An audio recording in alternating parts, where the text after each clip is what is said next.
Somos Berenice Flores y Sebastián Iguiluz y este es el podcast EntreprenUp de Keep It Up Show, un espacio creado por dos emprendedores en el que buscamos traer gente chingona e increíble que está constantemente cambiando la forma de ver y hacer las cosas. Cada martes, jueves y sábados podrás escuchar un nuevo episodio donde encontrar información clave que te ayude a impulsar tus ideas, tu empresa, pero sobre todo tus sueños. No importa qué te dediques, keep it up. Bienvenidos a un nuevo episodio de The Keep It Up Show. Antes de empezar, si nos estás escuchando por YouTube, ayúdanos con un like, dándole clic a la campanita y suscribiéndote al canal. Y en Spotify, dándonos seguir. Hoy tenemos de invitado a Stefan Leipold, emprendedor serial con una reconocida trayectoria en emprendimientos relacionados al tema de ciberseguridad. Hablaremos con Stefan sobre el lugar de la ciberseguridad en un mundo de redes sociales, los riesgos de no cuidar los pequeños detalles de tu seguridad y la evolución de la seguridad con la tecnología.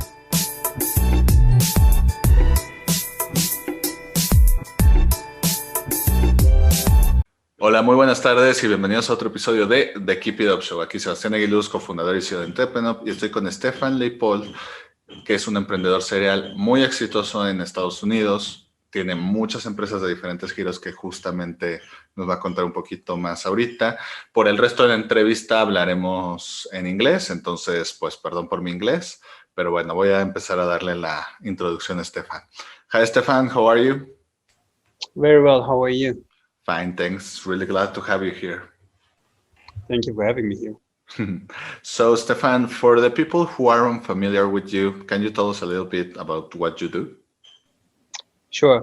So I'm the founder of ProcessCode, which stands for Professional Systems Consulting. The company is in Europe and the United States, international cybersecurity consulting, and we making corporate safer.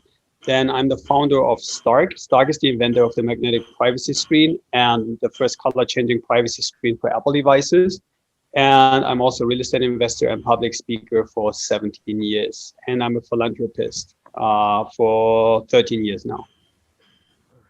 And can you tell us a little bit about your secret origin? How did you get into this world?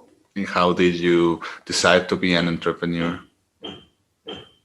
I think that's probably very similar to most of the people. I had a 9-to-5 job and I was doing my passion at the side until I realized that my passion was computers and technology, that I have a talent people want to pay for, but I was afraid of if I take no more job that I would be like having no job, no money, losing my apartment, all the stuff. So I took the big leap of faith and started my first company, and literally just it worked just like that. And I was knocking doors and doors and asked everybody simply, hey, do you need computer support? Do you need IT support?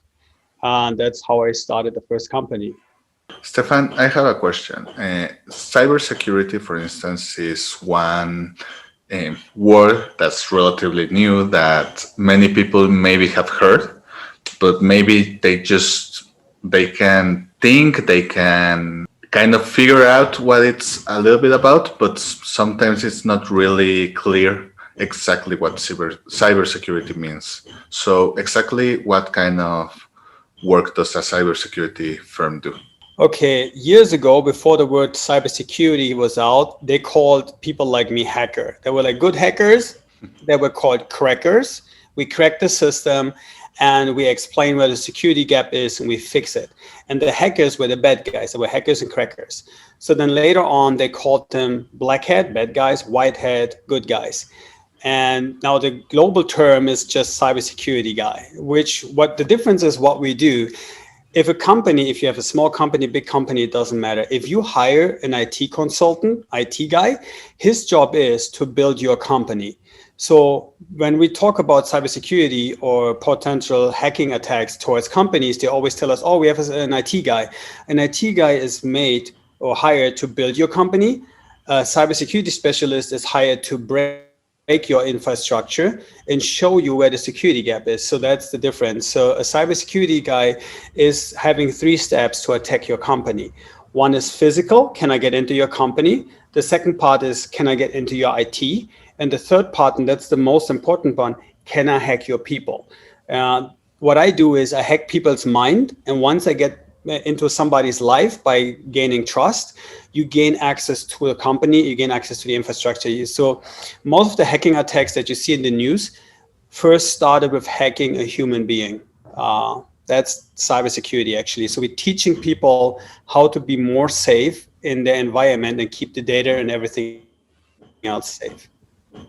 How can you stay relevant and at the same time on the vanguard of the innovation from cybersecurity when both the security and the world and the technology are constantly changing basically from one day to the other? I mean, nothing is as persistent as change, right? Everything changes fast. But in general, if you look at, for example, Windows, right, or Apple OS Linux, the foundation is always the same. It might look different, but the foundation is still command line. So, but you always have to educate yourself. So I take personally, and my employees as well, we take up to 4 exams every year to stay up to date with technology. Even if now there's Instagram or Facebook, years ago it was maybe called MySpace and stuff like this. So the technology might have changed, but the threat behind it is still the same. It's if you break it down to black and white, it's literally the same. For you, what's the place of security or cybersecurity in a world that, as you say, we always put all of our or most of our data on social media. We like to share where we are, who we are with, everything. Because at the same time, as you say, you're hacking humans, you are trying to understand what people are thinking. And at the same time, they let all the data that that someone needs to get into their lives and think like they do free and gladly. I don't know if I explain myself right. You explain yourself very well. So when I give speeches, and I give a lot of speeches every year, everybody gets a mobile device, right? It doesn't matter if it's an iPhone or whatever you get. The phone doesn't come with a manual. It doesn't tell you what it is actually doing. Yeah, you can make phone calls, you download apps, but for example, let's take an example, Facebook, right? Let's take Facebook. You download Facebook, you put it on there, and nobody reads terms and conditions. They click accept and start using it. But did you check what it actually does on your phone, that it takes all your data, sends it out? Did you change the settings manually? No, you don't. Like, for example, people recently learned that people signed up with the chatting app Clubhouse with Instagram. But what you actually do is you give the right to Instagram to listen to all your conversations. So you have to go into Instagram and remove the right to listen to your conversations. And these kind of things is only done by reading. And most of the people sadly don't read. So I made it my purpose of educating people. And people sadly think, and I see this no matter if you speak Spanish or Greek or English or German, people say always the same thing. I have nothing to hide. I'm just a small person. So when you're a small person and I take your money, it doesn't hurt. And when people say I don't have money, so if I make a fake credit card on your name and you're responsible, will it hurt then? So I educate people on how to look at the details, because these apps make it also very tricky to find out what they're actually doing. And if you take a selfie, a lot of people take selfie pictures. You can use Instagram on a computer. You can zoom in and you see a business card, or you can see emails or confidential information of the computer in the background, because the phones have high resolution cameras. I mean, this phone has 100 times zoom. The quality of the pictures is amazing, but then also people need to understand that whatever is in the background, be aware. Like if you every weekend go to a party, every weekend in the club, you create a pattern. The pattern is dangerous for 2 reasons.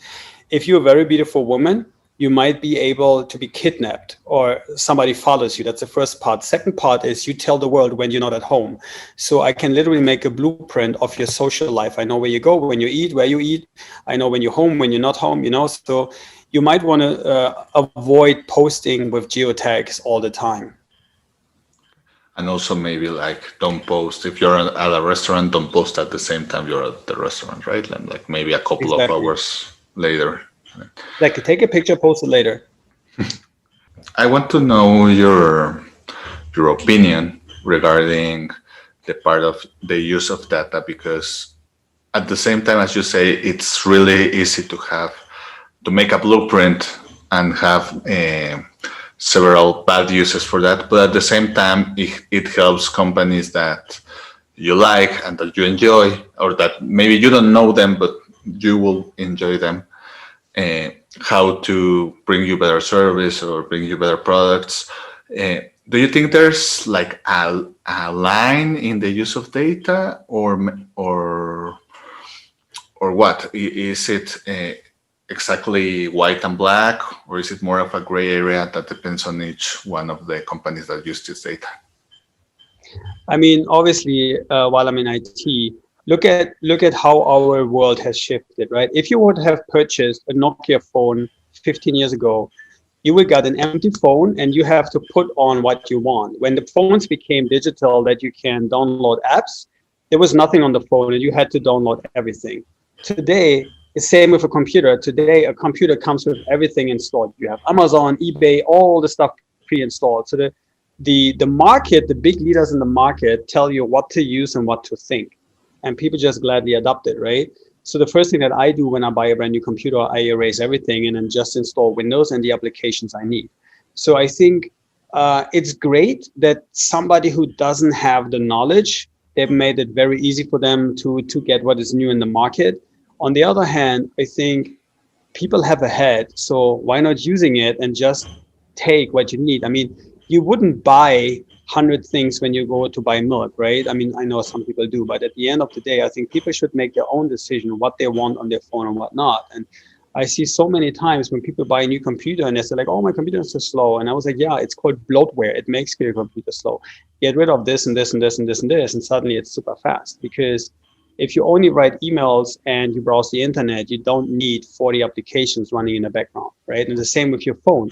You don't need to have applications. I mean, the simple fact is you can go into Facebook and you take a look how much data Facebook sends off your phone every month, around about 1.5 gigabyte of data. So the question is, what is the data Facebook is sending out? People are wondering about it, but they wonder that their data plan is always empty. So all the apps that you don't need, transmitting all your usage out. And I wonder what they're doing with this, right? It's obviously for your greater good, but they're selling you information. And so at this point, I can highly recommend for people only have on your phone what you use. And if you don't use an app longer than a month or two, get rid of it. Was there a moment, like a eureka moment or a dark moment, when you realize as a user the way your data was being used, or somehow that you were releasing some data that it would probably be advisable to not put it on any social media? No, because I'm very cautious about this. So whatever is on the internet about me, I would not put it out there. I don't have anything on this phone that is personally damaging me. Like I wouldn't have any nude pictures or whatever. So I always have the policy, since I have technology, because I'm aware of it. I tell people, do not put on your phone that you wouldn't show a random person on the bus. Because think about it, people think it's the cloud. What actually is the cloud? It's not a computer flying over our heads. It's somebody having a lot of computer with a lot of storage, and you transfer all your data to the person. But no matter if the cloud is by Apple, by Google, by Microsoft, it doesn't matter. The cloud, the computers are always administrated by a person. And if the person makes a mistake, the cloud can be hacked, because we've seen a lot of companies being hacked because of bad passwords. Somebody downloaded a virus. So once your data gets out, there's nothing you can do. There's tons of celebrities that their nude pictures was released and stuff like that. So my advice always is, do not have anything on your phone that can damage you. Doesn't matter what it is. What are the lessons that you've learned outside of being safe about your data and everything? What are the lessons that you have learned by being an entrepreneur that you probably wouldn't have learned being anything else? I think the number one lesson that I have learned, and that's in every country the same, and that's probably the $1 million advice I give everybody who's listening. Anything you do with somebody, get it in writing, because nobody fights about $2. But God forbid you make a company, hey, we're friends forever, let's partner up. Let's say one person makes 80% of the job, the other person only 20%. Suddenly the next day, the company goes big. You make millions of dollars in 2 months. So the person that is your partner wants 50% of all the business. So now you're going to say, hey, but I did all the work. It doesn't matter. So now you start a big fight. In my case, I can only recommend always have a contract when you start in a company, when you start the partnership, whatever it is, make very clear who gets what. And worst part, a contract is like marriage. The person you divorce is not the person you marry. So if you separate from a business partner, in the contract needs to be written, when we separate, the person gets 5%, 10%, I get the shares, the person has to give out all the secrets. A lot of companies have partnerships and one guy makes all the client and the other guy makes all the products. And so they're split up. The guy who makes the clients doesn't know how to get the products. The guy with the products doesn't know how to get the clients. And then they basically fall apart. So always write everything down. And if you talk to a third party and you introduce your product, always take a lawyer with you. If you have a product that you think, and I made the mistake cost me $2 million. I met with Targets in London and we showed them our products. And guess what? We didn't take a lawyer. We didn't sign non-compete, anything. So they took the product, they copied it, they sold it, and they talked to my face and said, we're going to take it because we're bigger than you. We have more money. It's just that simple. If I would be smart enough and I would have taken a lawyer, it would have never happened. So in America, we say cover your ass. That's pretty much it. Everything with a lawyer, CYA. Okay. Sorry about that experience. And in your case, how is it different to rule a tech company, a tech startup, etc., than a regular entrepreneurship in your opinion? Sorry, can you repeat the question? The difference between Europe and America? No. The difference between ruling a tech company or a tech startup and other kinds of startups in your opinion? I think there is no difference because in my mindset, it's making business is math. So in my case, if I sell a service like a cleaning service or a real estate service, or I sell Ferraris, or I sell my privacy screens, it's the same thing. I'm selling a product to a buyer. I can sell a $1 Starbucks cup to one buyer. I can sell a Ferrari to another buyer. I'm selling a product to a buyer. The question is, who is my audience? So making a company, I need to do my diligence. And the diligence means who is my audience? Who is my target audience? What is the market? And who is my competition? Study the competition.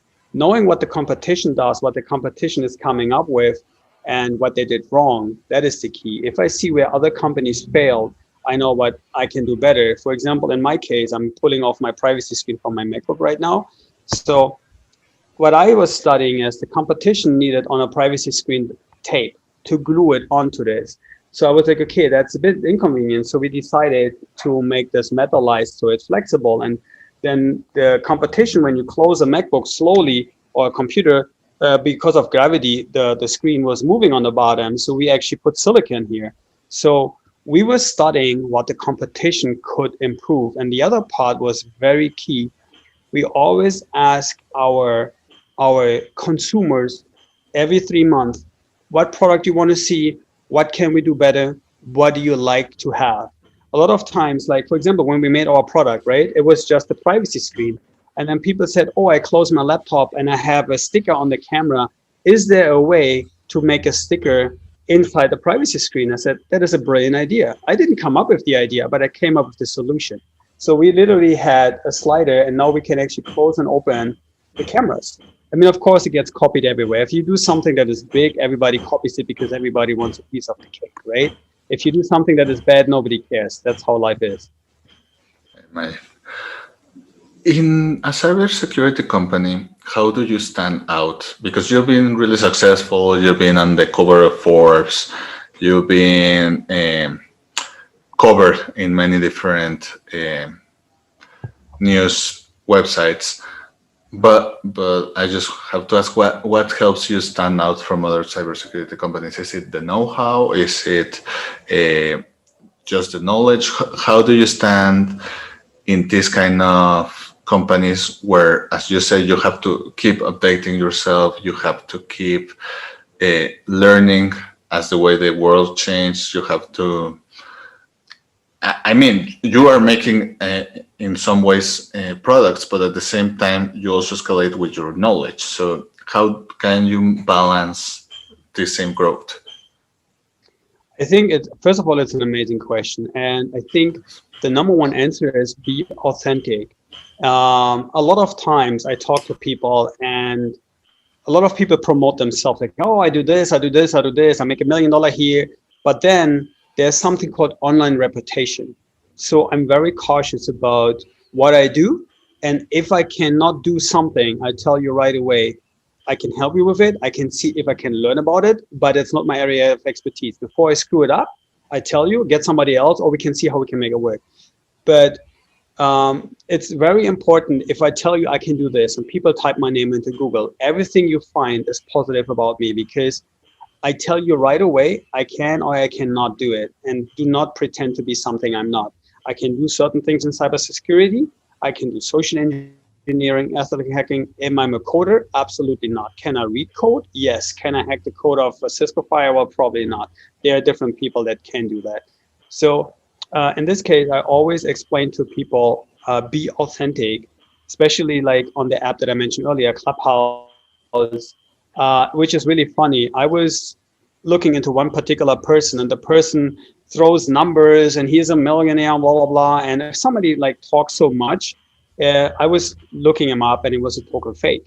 And that was a week ago. And today in YouTube, the guy who actually founded the app called Robinhood, the financial app, Yeah. the guy, the money giver, was looking at the guy and he made a video and it showed all the evidence that the guy is fake.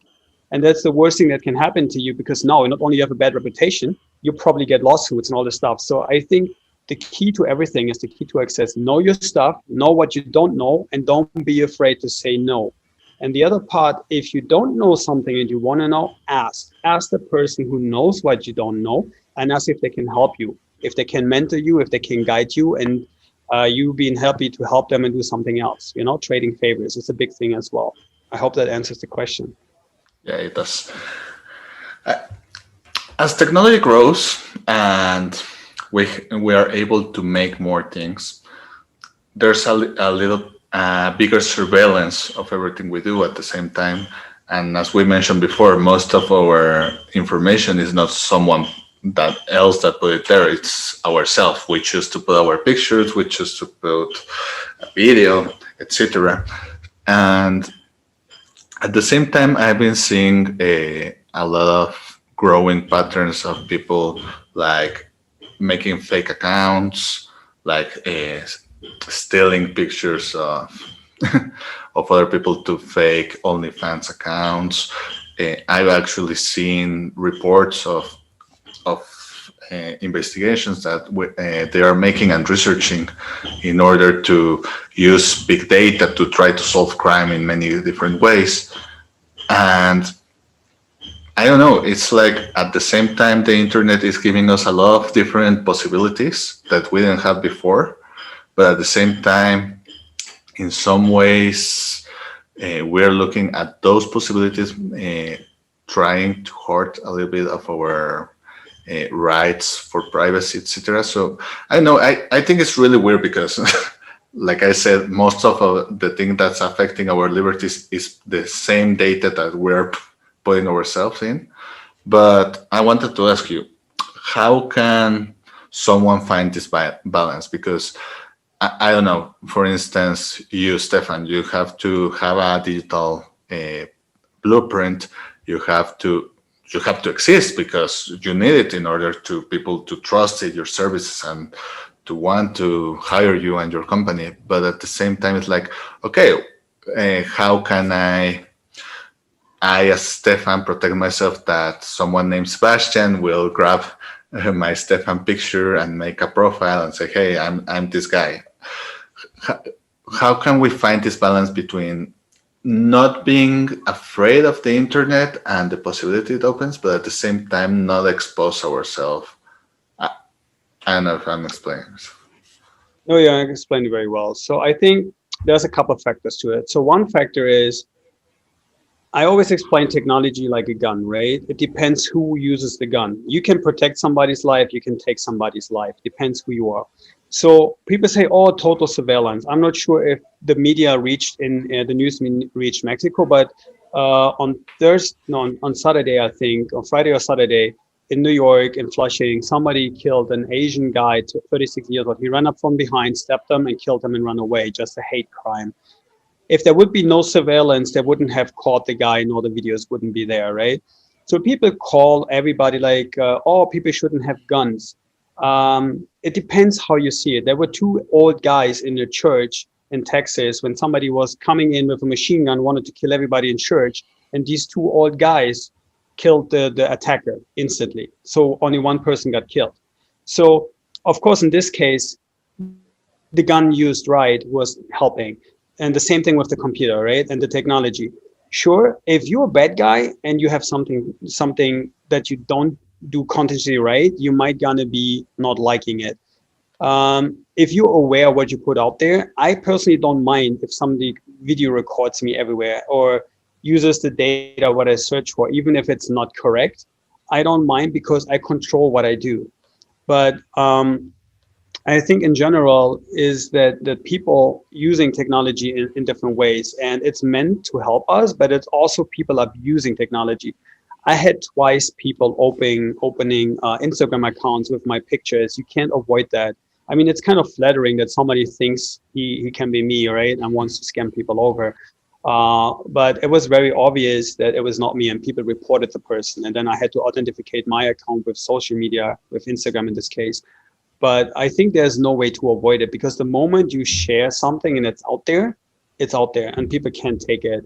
But what you can do, and that's what I do, you can utilize Google Alerts, for example. You can put your name, your company, your first name, last name, different ways of spelling. So whenever somebody uses the name or something comes up, I get an email alert. If my name is mentioned in the media or something, the other day, a company that is in an investment fund wrote about me, and I got a notification about it. So I could say thank you because it was a good post. But if it would be a bad post, I could either have taken it down or have them contact with my lawyer or something. So again, utilize the tools that have been given to you. There are tools to monitor this.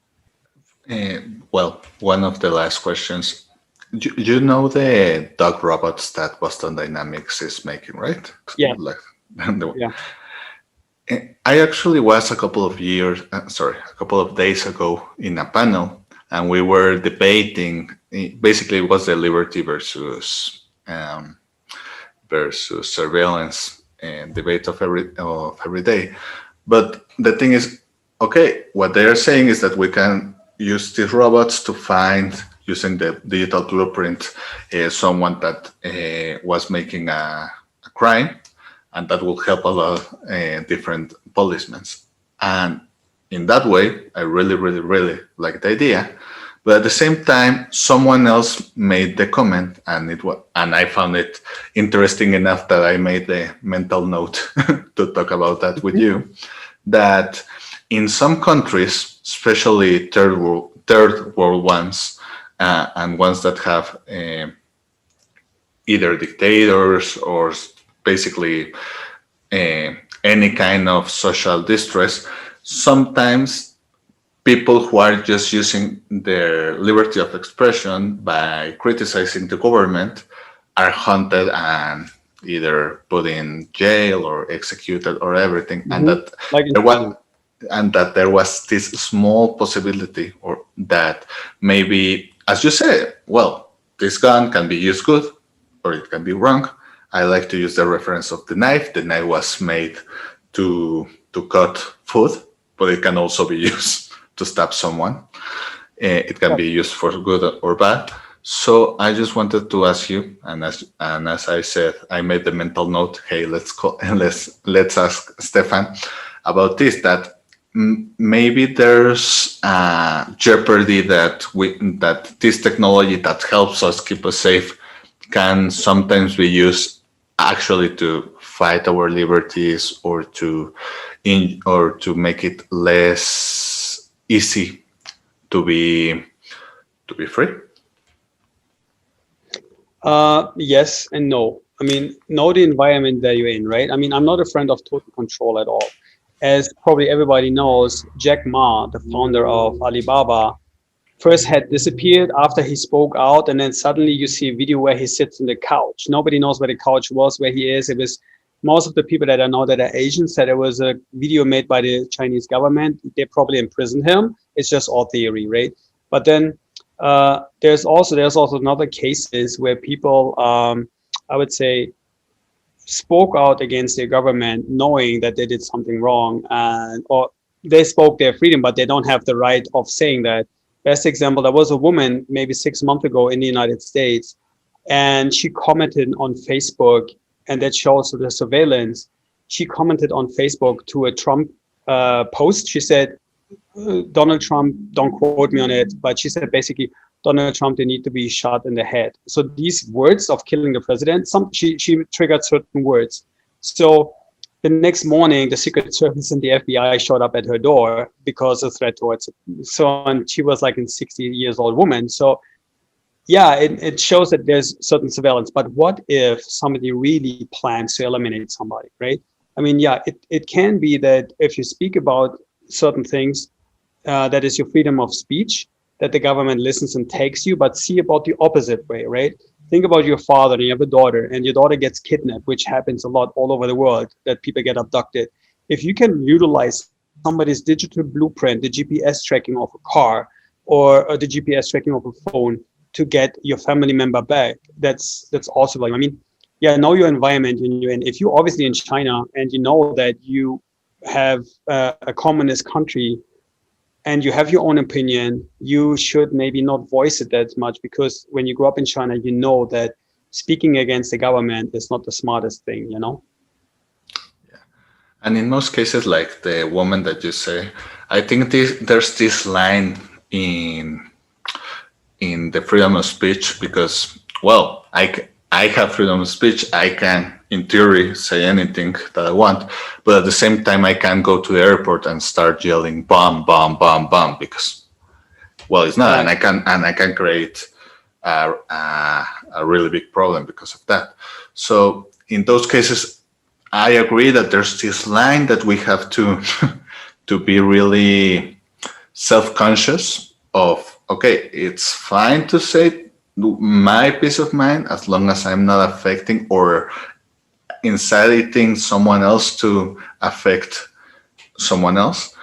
But I also understand what you're saying, that maybe we also have to be smart, and it's not attempting against our freedom of speech, saying, okay, where am I?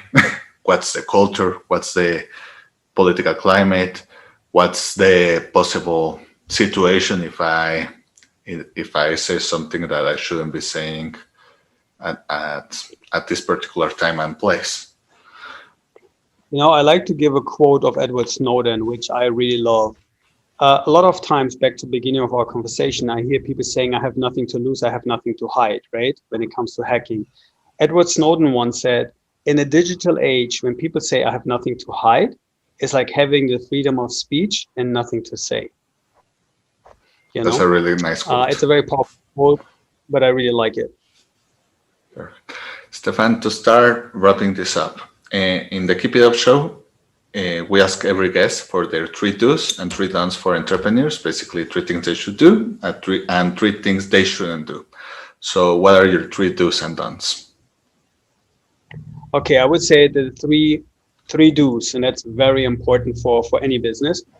Be persistent, never give up. You get 100 no's, but you get 1 yes. So be persistent, and that's the first thing. The second do is build good habits and know your weaknesses. And once you know your weaknesses, convert them. Like, get out of the bed, make your bed, take a shower, build a strategy, and be persistent. So know your weaknesses, because if you know your weaknesses in negotiations, you can take the bullet off the gun of the person you negotiate with. That's very important. So he cannot use this against you. So that's very important. Do you know your weaknesses? And the third part is, whatever business you start, do your diligence, make a business plan, know who you're selling to. So basically, know your entire environment, what you want to do. If you want to make a trademark or a patent, before you spend a lot of money, do your research if your trademark or your logo mark or your word mark is patentable, if it's enforceable, because a lot of people spend tons of money for something, and then they realize that at the end of the road, it's not enforceable, and then they're standing there losing money. So that would be the first do's, the first three do's. The don'ts I already mentioned earlier is like, do not go into any business partnership without having a contract, a non-compete, a non-disclosure.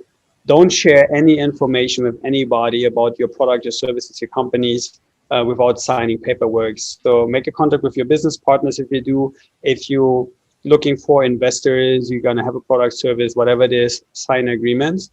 And I think one of the biggest don'ts is don't pay money to stuff that you can do yourself. In order to know if you can do yourself, I give you a very simple example.